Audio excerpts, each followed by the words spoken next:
Subscribe to our channel by clicking the subscribe button. Click the bell button and enjoy the latest uploads from our channel.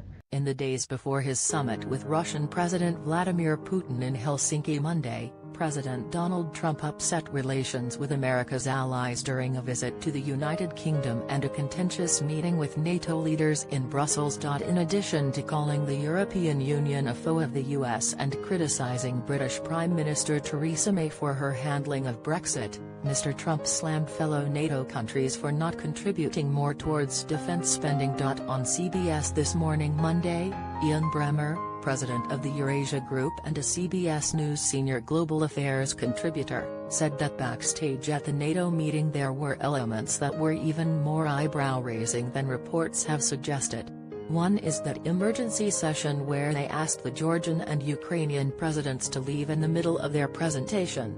Apparently Trump said, "Okay, we're done with you now," Bremmer said. Trump was very frustrated. He wasn't getting commitments from other leaders to spend more. Many of them said, "Well, we have to ask our parliaments. We have a process, we can't just tell you we're going to spend more, we have a legal process." Trump turns around to the Turkish president, Recep Erdogan, and says, "Except for Erdogan over here.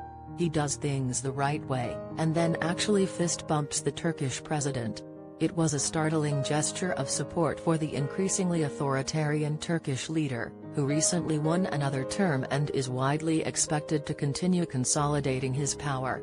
If you want to talk about to what extent the allies are comfortable with Trump as a person, a strongman leader, what we saw at the G20. At that second meeting, what we see now with NATO and the Putin meeting, this is a very visible suggestion, Bremmer said. Which would make a fist bump unattractive and disturbing to people. "It's a universal sign of way to go, good job," said co-host Gayle King. Bremmer agreed that heralding a strongman leader like Erdogan, who has initiated purges internally against critics and who has no effective domestic opposition, would make other European leaders nervous. "Turkey is hardly a liberal democracy at this point," he said. Bremmer also spoke to Mr. Trump's announcement at the end of the NATO talks when he took credit for an increase in allies' defense spending despite no announcement of increase.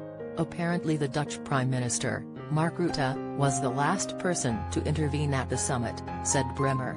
Before Trump had his press conference he said, to the president, "Look, you're really frustrated. Why don't you just take a victory lap? Say that the allies have been spending $32 billion more since you became president. Take credit for it." That's the last thing Trump heard before he left the meeting. While Mr. Trump has been lambasting U.S. allies, he has also been praising Russian President Putin, congratulating him for hosting the World Cup tournament. On Monday, before sitting down for their private one-on-one meeting, the two men spoke to the press.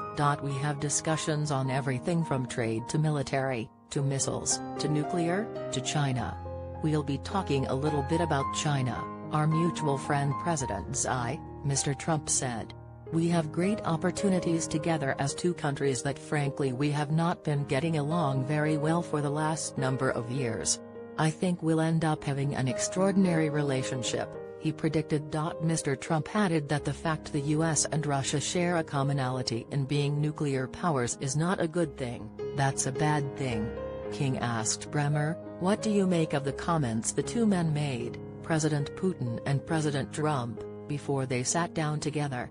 "I think it's interesting that Trump specifically talked about China up there a bit more than any other thing he mentioned," Bremmer replied. "He did not mention Russian meddling in the U.S. election," said King. Bremmer replied, "There are many people that do believe that, long-term, the United States and Russia should have a good relationship, and that China is the problem. China is the emerging superpower. China is actually the true competitor undermining America, but also undermining the Russians long-term." I think that was Steve Bannon's view when he was chief strategist for the White House. I think it's interesting that Trump's clearly turning against Beijing. The $200 billion announced in tariffs that